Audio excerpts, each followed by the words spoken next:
Alright, I feel like I've been talking about this video for a hot minute now, but we are finally doing it today. We are rebooking WrestleMania 23. Now, a little precursor, WrestleMania 23 I think is an overall good show, but I think the undercard overall could have been better. Batista and Undertaker, love it. Shawn Michaels, John Cena, love it. But what about the rest of the show? And also, what if two of the biggest names that were involved in the WrestleMania 22 main events weren't injured at WrestleMania 23? What if Triple H was available? What if Rey Mysterio was available? How does that affect this card? Those are a couple of the notes to keep in mind as I am rebooking this card. But we got 8 matches on the show. We're going back to April of 2007, Ford Field, Detroit, Michigan. Let's get into this video.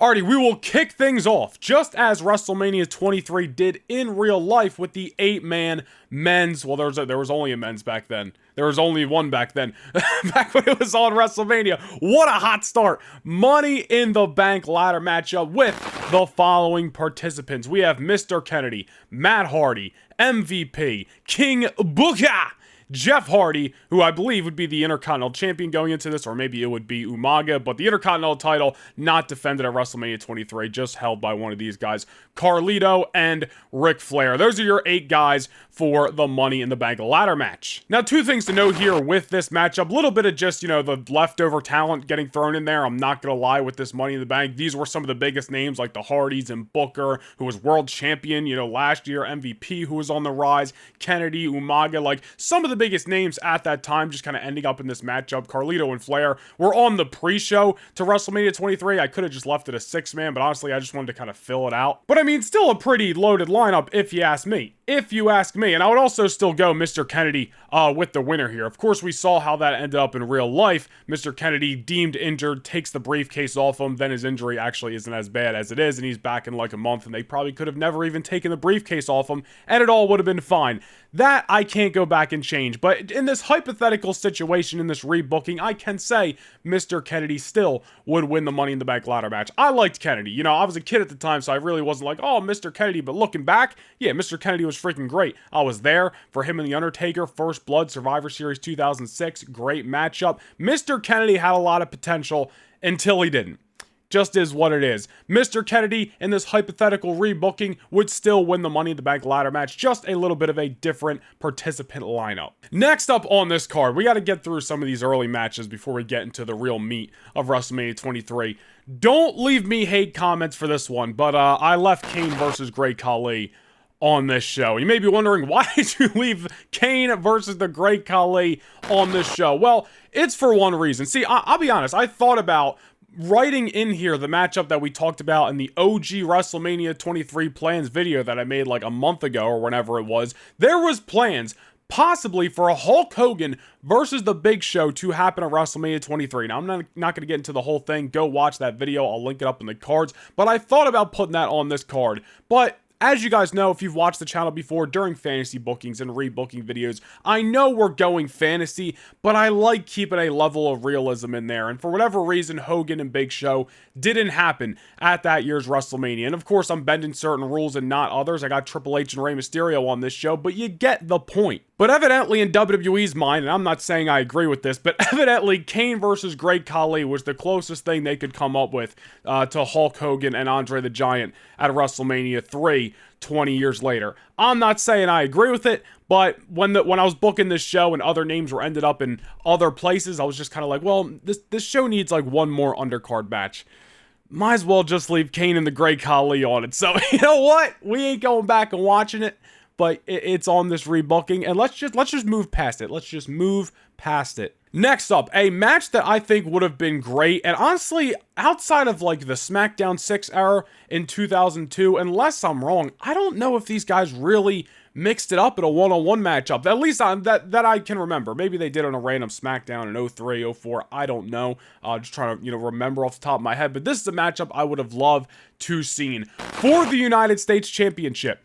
Chris Benoit defending against Rey Mysterio. Now, I think this would have been pretty interesting. We had Benoit defending against MVP, at that show. And MVP was on the come up, eventually won the United States Championship, but trying to find a spot for Rey Mysterio on this show that, was worthy, if that's the word you want to put. Still a big match, not going back to the World Championship match like he was the previous year, but still intermingling with some of the best that SmackDown has to offer. Benoit came back in October of 2006, won the United States Championship like the week after he came back on SmackDown, and then was off to the races from there until he dropped the title to MVP. What if he turned heel? And what if Rey Mysterio didn't get injured? What if Benoit went after Rey for simply telling Rey, your spot at WrestleMania 22, defending the honor or participating in the honor, let's say, of the World Championship match, the honor of Eddie Guerrero at that show? It should have been my spot. What if Benoit was mad about that towards Rey Mysterio, and now that he's back, has won the United States Championship, but he still doesn't feel he's getting the respect he deserves? Maybe that sets up a Benoit heel turn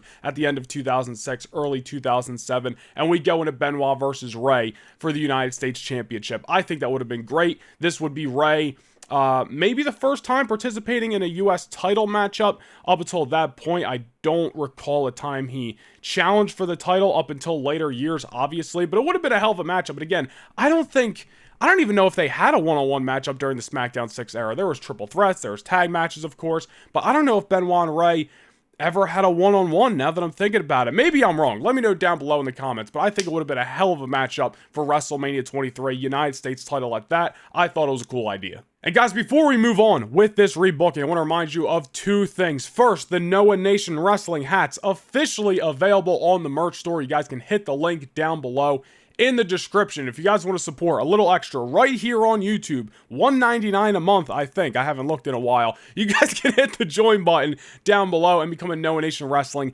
channel member. It goes a long way in supporting me. I would greatly appreciate it. Be sure to hit the like and subscribe as well. But if you want to go the extra mile, hit that join button. The honor would be all mine. All right, next up on this WrestleMania 23 rebooking, a matchup that, as we've been talking about some old school WrestleManias on the channel as of late, this is a match that universally seems like a lot of people wanted to see in 2007, and they were literally pretty much building towards it until plans changed and both of these guys ended up in the Money in the Bank ladder match. And of course, I am talking about the Rated R Superstar Edge versus the Legend Killer Randy Orton. Now, the one thing to note about this matchup, when you're looking at 2007, they're coming out of 2006 Rated R KO as basically the two biggest heels on Monday Night Raw. Maybe throw Umaga in there, but they were the top heels on Monday Night Raw. So who turns babyface or going into WrestleMania 23? Assuming somebody would. Edge, I'm going to say he probably wouldn't have turned heel because, and this is coming out of Edge's mouth, I don't know the interview, but you can find it out there somewhere online.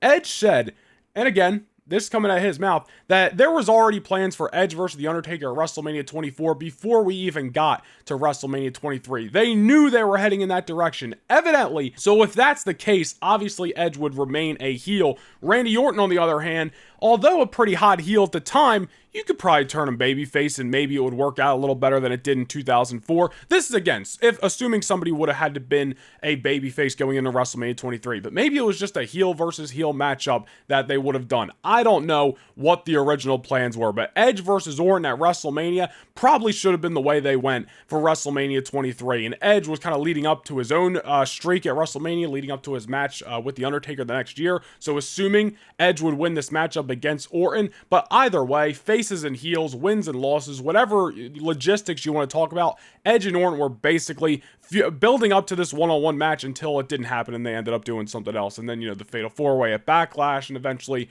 they drift apart. But Edge and Orton one-on-one at Mania 23 definitely should have been on the card. Next up, a match that I kept but I altered a little bit. And this is the 4-on-4 ECW Originals versus the New Breed matchup, but I would make it Extreme Rules. And this never made sense to me all these years later. They had the ECW Originals, Tommy Dreamer, The Sandman, Sabu, and RVD versus the New Day. My goodness, the New Breed, Elijah Burke, Marcus Corvan, who was the freaking man, Matt Striker, and Kevin Thorne. 4-on-4 matchup at WrestleMania 23, but it's just a normal wrestling matchup with these ECW original. You see what I'm saying here? But then, like 2 weeks later on ECW television, they do it again, in Extreme Rules. And I haven't watched the match since it probably aired live, but I know it was probably better than the 4-on-4 at WrestleMania 23. Not saying that sucked, but like, why have the Extreme Rules match at 10 o'clock on a Tuesday night on Sci-Fi when you could have had it at WrestleMania and it probably would have been way better? So that's the only thing I would alter here. I would still do the ECW Originals versus the New... I almost said the New Day again, god damn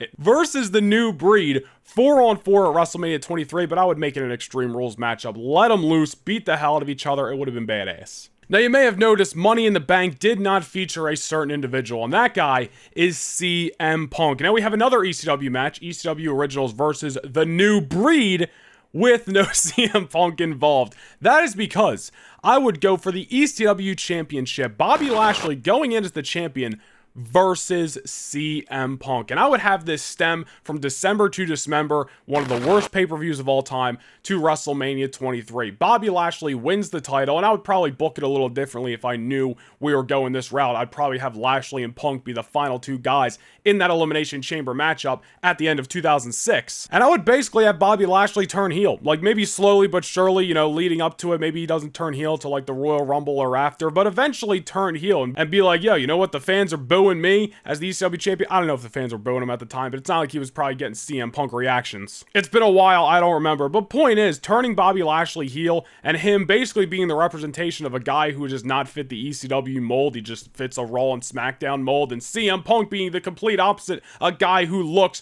like an extreme ECW wrestler, you know what I mean? Like, CM Punk's the guy the crowd wanted, but WWE gave them Bobby Lashley, and Lashley not going to take too kindly to that. So eventually Lashley turns heel, and CM Punk is the guy who stands up for the ECW brand. We get Lashley heel, babyface CM Punk one-on-one for the ECW title at WrestleMania 23. I think it would have been a great matchup. Lashley can obviously shine in that, but in the end, what a win it could be for CM Punk at his first WrestleMania to take down Bobby Lashley and win the ECW championship for the first time, well, like 5-6 months earlier than he actually did. I think it would have been pretty cool. I thought it was a good idea, Lashley versus Punk for the ECW championship, and really changing the course of history with ECW as a whole at that time, and CM Punk again winning the belt at WrestleMania. Can't write it any better than that. I mentioned at the top of this video that the main events on WrestleMania 23 were freaking stellar, and I made an adjustment to one of them, but the other one, being the Friday Night SmackDown main event, you can keep just as is. The World Heavyweight Championship on the line between the Animal Batista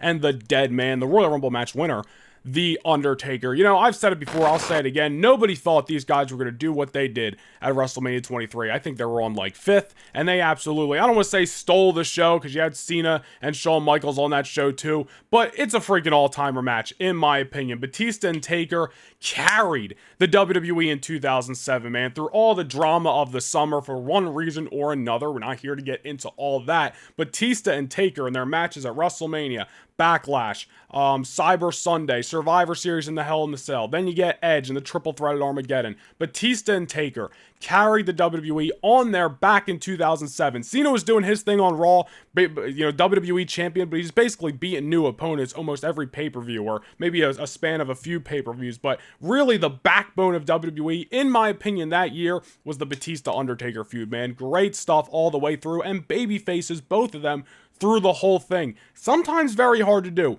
WrestleMania 23, you keep it as is. Batista and Undertaker for the World Heavyweight Championship. It was the start of the 2007 feud of the year, in my personal opinion. And last but not least, like I said, I made an adjustment to the main event. Triple threat for the WWE Championship, John Cena versus Shawn Michaels versus Triple H. I gotta be honest, before Triple H even got hurt, I'm surprised that I've never seen any rumors out there that say it was supposed to be a triple threat with Shawn Michaels and Triple H and John Cena. I'm pretty sure, going back to the video we made and then just common knowledge off the top of my head, I'm pretty sure Cena and Triple H were just gonna run it back at WrestleMania 23, and then Shawn Michaels was gonna do his own thing. Was possibly rumored to fight King Booker in the Battle of the Billionaires, which obviously I did not have on this show, because no point. But seeing as Shawn Michaels, Triple H, and John Cena were the top baby faces on Monday Night Raw and some of the top baby faces in the WWE, and they had already ran Cena and Triple H the year before, just for them to run it back at 23 with the same outcome seems a little odd to me. It's different when Cena still is on top, but he defeated Shawn Michaels. Like, the triple threat, we ended up getting it 2 years later at Survivor Series 2009. Great matchup from what I remember. I haven't watched it in a long time, but definitely seems like the obvious WrestleMania 23 main event for Raw if you ask me. I'm surprised, like I said, that I've never seen anything out there, at least that I'm remembering right now, that has said this was the original plan. It's the triple threat for the WWE title. And you could still run Cena and Shawn one-on-one at a later date. You could still run Cena and Triple H again one-on-one at a later date, but it just feels like a shoo-in that this should have been originally the planned main event for WrestleMania 23. And then obviously Triple H got hurt. We're just talking hypotheticals, a little bit fantasy here, but Cena versus Shawn versus Triple H for the WWE title, main eventing WrestleMania. I mean, come on, dude, you can't get any better than that. But I've been talking about rebooking WrestleMania 23 for some time, and although the show had its moments, I didn't think it's overall perfect. So my attempt was to make it a little bit overall better in this video. Maybe you guys prefer the original card. That's all fine and dandy. This is just my 2 cents, and I hope you guys enjoyed it. Do me a favor on your way out, hit that like button, it goes a long way, and be sure to hit subscribe as well. And I want to remind you guys that starting last week and continuing on each and every Thursday night at 6 p.m. Eastern Time, we are going to be live right here on the Noah Nation Wrestling YouTube channel discussing wrestling. Whatever the hottest news is, whatever you guys want to talk about, we're going to be live this Thursday. Once again, continuing on each and every week, Thursday night, 6 p.m. Eastern Time, Noah Nation Wrestling live. Do not miss it. But again, I hope you guys enjoyed this video. Plenty of more content to come. Go follow me across all social medias at Noah Nation Vlogs, and I'll see you guys in the next video. Peace.